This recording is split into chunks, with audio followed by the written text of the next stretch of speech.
o Vorcaro vai ter que oferecer em troca muita, mas muita informação relevante. E muitas cabeças vão rolar. Ele vai ter que oferecer gente do alto escalão envolvido nesse esquema com o Banco Master. Talvez o pica das galáxias do judiciário, que você sabe quem é, talvez o presidente do Senado e várias outras figuras vão levar a pior nessa brincadeira. E não tem como mais negar, o Vorcaro não tem outra opção.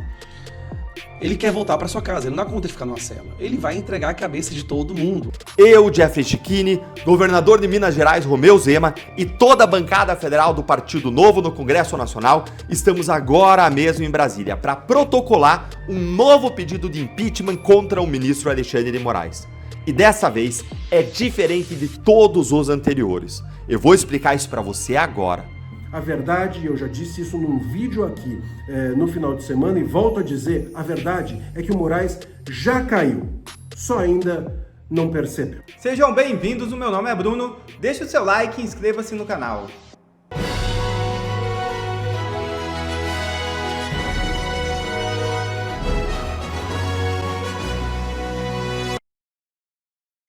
Explicação de Viviane Barsi para contrato de 129 milhões de reais só piora tudo e aumenta a desconfiança. É isso mesmo. A explicação ficou ainda pior. 129 milhões de reais por 94 reuniões e 36 pareceres. As bancas mais caras do Brasil cobram 1/100 disso para esse tipo de consultoria. A verdade é que não existe qualquer explicação razoável para esse contrato e para as conversas entre Vorcaro e Moraes, especialmente no momento derradeiro do colapso do banco. Por isso que o ministro segue negando, apesar da perícia da PF ter apontado os contatos. Se a advogada na verdade era sua esposa contratada a peso de ouro porque o banqueiro não ligou para ela. Está na cara o que essa montanha de dinheiro representa. Esse contrato é uma farsa. Só que admitir isso levaria Xande para a cadeia. O advogado André Marcília afirma que Alexandre de Moraes já caiu. A esposa do ministro Moraes resolveu quebrar o silêncio e explicar o contrato de 129 milhões que possui com o Banco Master. Será que convenceu? Depois de meses e meses e meses de silêncio, depois da ferida aberta que se tornou as relações do Moraes com o Vorcaro e as relações do escritório dela com o Banco Master, ela veio a público, emitiu uma nota e supostamente teria ali justificado as prestações de serviço do escritório dela para o Banco Master. Eu vou te contar o que ela falou nessa nota e também por que isso não faz sentido do ponto de vista jurídico. Bom, o fato é o seguinte, a nota, em primeiro lugar, diz o seguinte, que ela implementou, uma das coisas que ela fez foi a implementação do compliance dentro do Banco Master. Como é que pode? Então, o Banco Master foi pego, o Vorcaro foi preso justamente numa operação chamada Compliance Zero. Então, quer dizer que ela está assumindo a culpa de tudo que aconteceu pela falta de compliance dentro do Banco Master? É isso? Essa é a defesa da esposa do ministro Moraes? É um completo absurdo. Mas não fica apenas nisso. Disse também a nota da esposa do Moraes que durante esse período de prestação de serviço que durou de fevereiro de 2024 a novembro de 2025, ela fez 94 reuniões com o Master e também elaborou 36 pareceres. Se você pegar esse período que é de 22 meses e dividir as 94 reuniões e os 36 pareceres nesse tempo e pensar que eles recebiam 3,6 milhões de reais por mês, porque afinal de contas eram 3 anos de contrato e 129 milhões, então dá 3,6 milhões por mês. 3,6 milhões por mês, 94 no período reuniões e 36 pareceres. Isso daria mais ou menos 4 reuniões por mês e 1 parecer por mês. Ou seja, eles faziam em média 4 reuniões, 1 parecer e ganhavam no mês 3,6 milhões de reais. 3,6 milhões para fazer 4 reuniões e dar 1 parecer. Numa conta muito da singela, se você cobrar, 200 mil reais por reunião, que é obviamente um valor irreal, não existe isso em lugar nenhum, ainda assim não dá 1 milhão. E se você cobrar 1 milhão por parecer, o que também é um valor totalmente irreal.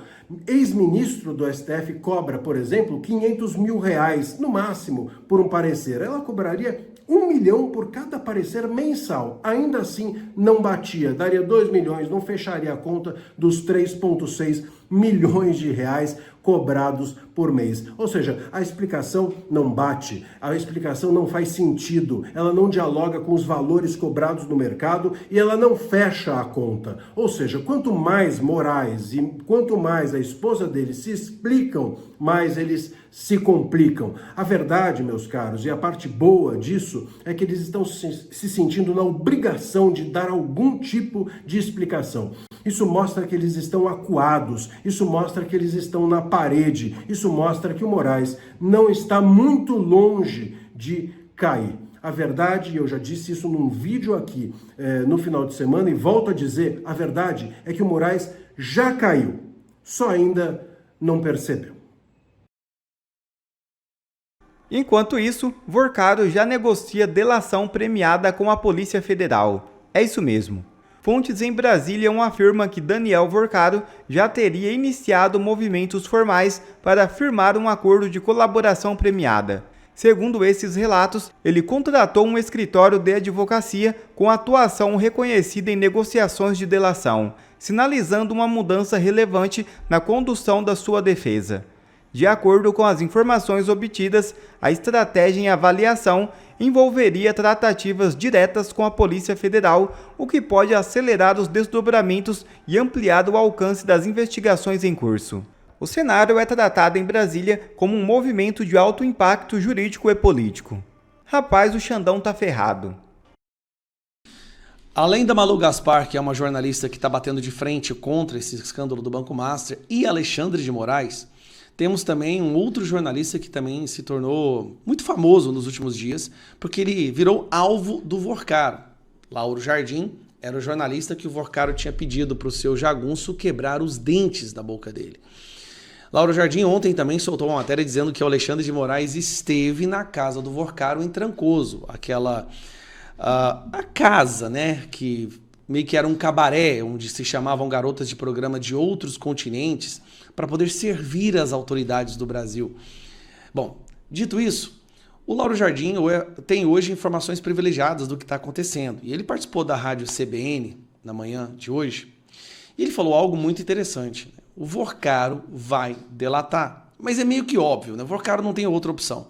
O que veio à tona, o que nós sabemos agora, o sicário, mandar quebrar dente de jornalista, as mensagens com o Alexandre de Moraes, eu acho muito difícil que ele seja solto. Afinal de contas, aliás, apesar que nessa sexta-feira vai ser votado no plenário da segunda turma a sua permanência ou não na prisão. E nessa segunda turma nós temos Cássio Nunes Fux e André Mendonça. Vai ter lá Dias Toffoli, que com certeza vai fazer o seu trabalho para tentar... É um absurdo o fato do Dias Toffoli votar nisso, mas ele vai votar. Quero ver como que o Dias Toffoli vai votar na sexta-feira. Esse aí é um detalhe que a gente vai ter que saber. Mas agora o Lauro Jardim explicando como que o Vorcaro já não tem outra saída. Bom dia, ouvintes. Depois que a prisão dele foi decretada novamente na quarta passada, o ex-banqueiro Daniel Vorcaro passou a considerar a sério fazer uma delação premiada.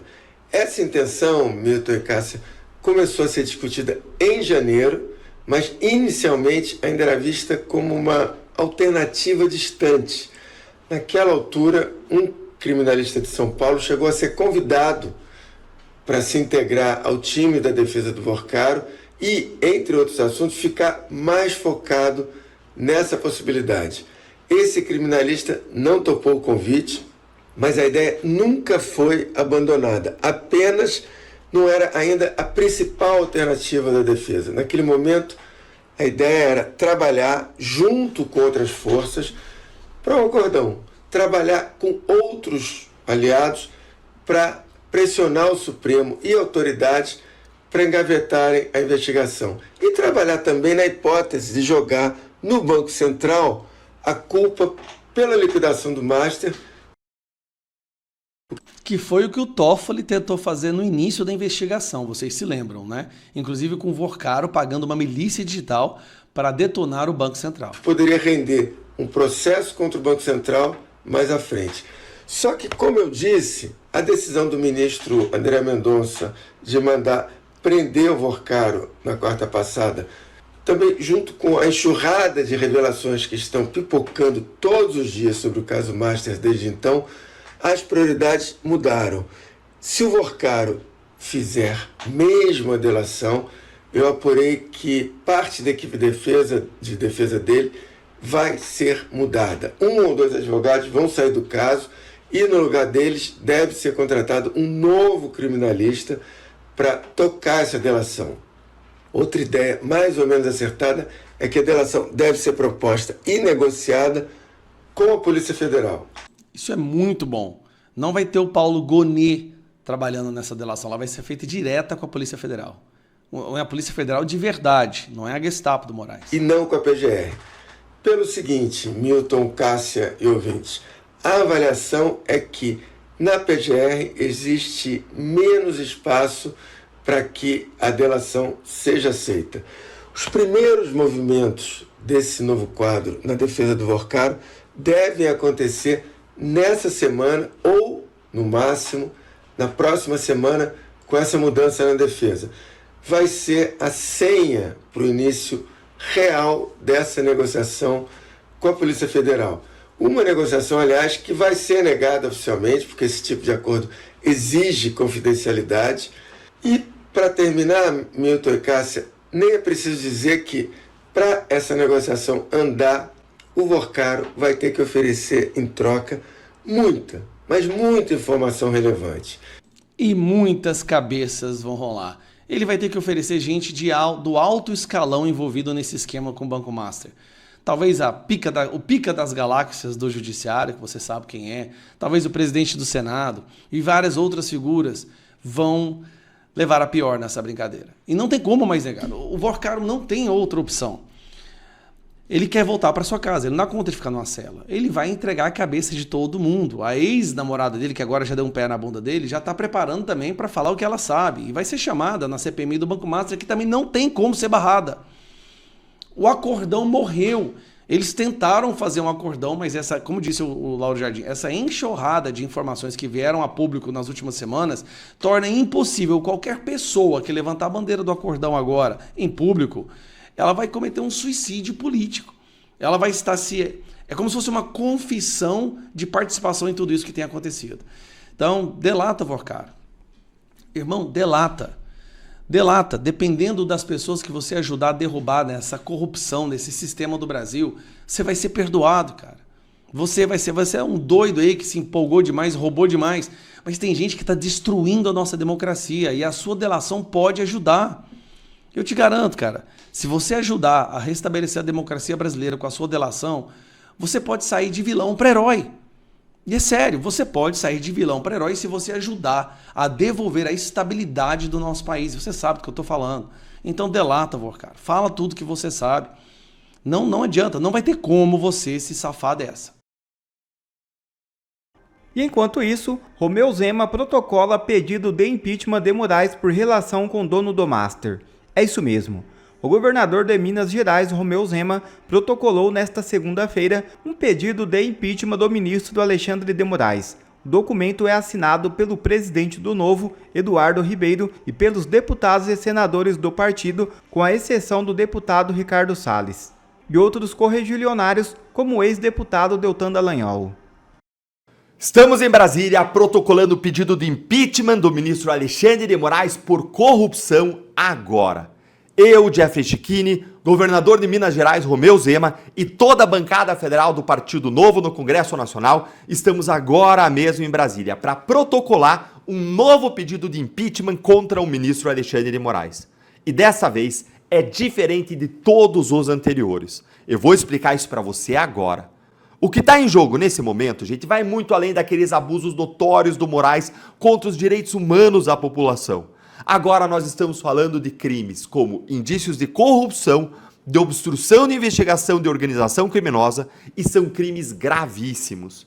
E tudo isso está fartamente documentado na investigação da Polícia Federal, especialmente na extração e na perícia dos celulares do Vorcaro, que já começou a revelar as mensagens trocadas entre ele, Moraes e Vorcaro.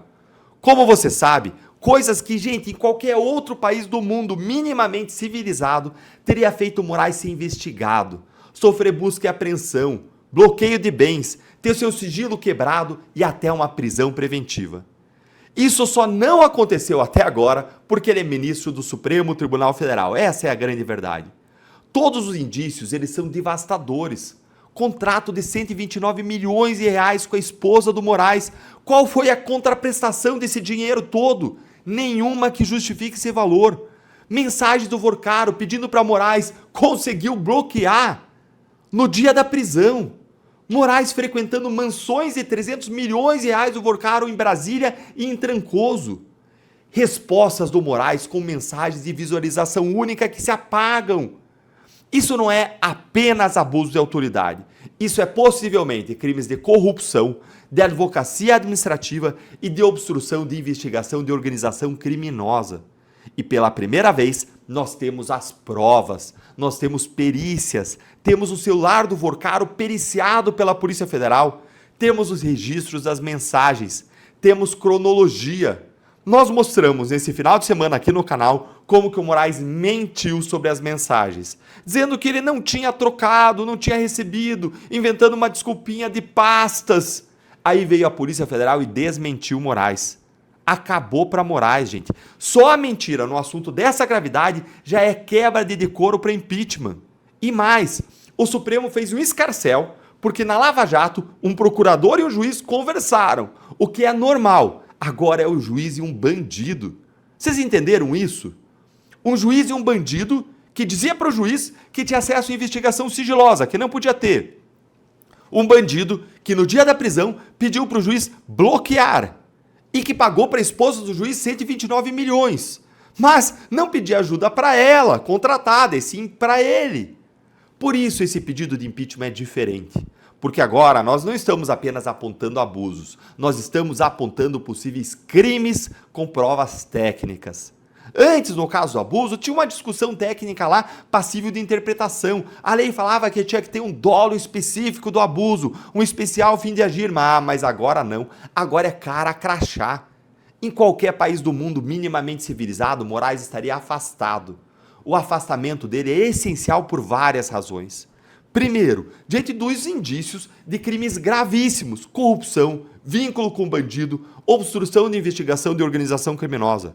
Segundo, diante da mentira descarada dele, da quebra de decoro. Terceiro, para proteger a credibilidade do tribunal, do Supremo, para proteger as instituições. Não eram eles que falavam que precisava defender as instituições? Agora o ataque vem de dentro. Proteger a credibilidade do tribunal, ou melhor, talvez o que resta dela. E se Moraes tivesse honra, ele renunciaria. Se ele tivesse preocupado com a credibilidade do Supremo, ele renunciaria. Quarto lugar, é preciso afastar ele para proteger a investigação, para impedir que ele use o seu poder para pressionar a polícia, o Senado, seja quem for, para existir um ambiente mínimo de isenção, de proteção para uma investigação poder ser tocada contra o ministro. E eu não estou nem falando, gente, dos 6 anos de abusos do Moraes. E o Senado ele não pode mais ignorar, ele não pode mais engavetar. O Brasil está assistindo, o povo está cobrando. Nós estamos aqui em Brasília fazendo a nossa parte, entregando nas mãos do Senado as provas de que Alexandre de Moraes cometeu crimes de responsabilidade. Agora cabe ao Senado decidir. Vai abrir o processo de impeachment ou vai se omitir diante dos indícios de uma corrupção escancarada? Eu acho que a gente precisa começar agora a tirar os esqueletos do armário de um alcolumbre omisso. Pegar os processos, as investigações do Supremo, trazer tudo à luz. E para as ruas das redes sociais e para as ruas das cidades. Pressionar. Impeachment já. Como brasileiro, eu não admito que nós sejamos governados por ladrões ou por pessoas sobre quem pairam fortes suspeitas de serem ladrões. Seja no executivo, seja no legislativo, mas pior ainda no judiciário. Porque o judiciário é a última esperança do cidadão. Vamos manter agora vocês informados ao longo do dia sobre o protocolo desse pedido de impeachment. Compartilhe esse vídeo, pressione o seu senador, cobre o alcolumbre, impeachment já, porque a hora é agora. Eu vou levar atualizações ao vivo sobre o que está acontecendo por aqui no programa Hoje Sem Rodeios da Gazeta do Povo nesta segunda-feira. E me conta aí nos comentários se apoia o impeachment de Moraes. É grave o suficiente? Conta aí